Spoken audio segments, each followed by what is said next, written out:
আজকে আমাদের পাশের বাসা থেকে ইফতার দিয়ে গেল। এখানে দিয়েছে হচ্ছে আখনি। আখনি মানে হচ্ছে বিরিয়ানি, মানে সিলেটে হচ্ছে আখনি বলে। আর ইফতারিতে সবাই মানে বিরিয়ানি থাকতেই হয় এরকম, কিন্তু আমি অনেক কম করি, কারণ হচ্ছে যেহেতু এটা খুব অয়েলি ফুড, খেলে অনেক ক্ষতি হতে পারে, তার জন্য প্রতিদিন করি না, মাঝে মধ্যে করি।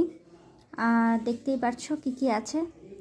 আসলে রেডিমেড কিছু পেলে ভালোই লাগে, কারণ হচ্ছে আমি সাধারণত দেখা যাচ্ছে জোহরের নামাজ পড়ার পর থেকেই দেখা যাচ্ছে ইফতার রেডি করতে থাকি। তো সেই মাগরিবের আজান পর্যন্ত মাঝখানে হচ্ছে আসরের নামাজটা পড়ে নেই। আর আমিও দিব সবাইকে, একদিন ফিক্সড করে একদম সবাইকে দিয়ে দেব। 20 রোজার দিকে দিব ইনশাআল্লাহ, আল্লাহ যদি সব কিছু ঠিকঠাক রাখে। তো এই যে আপনারাও দিবেন, আপনাদের আশেপাশে যারা আছে তাদেরকে দিবেন, দিলে সম্পর্ক ভালো থাকবে, ভালো লাগবে, সবাই ভালো থাকবে।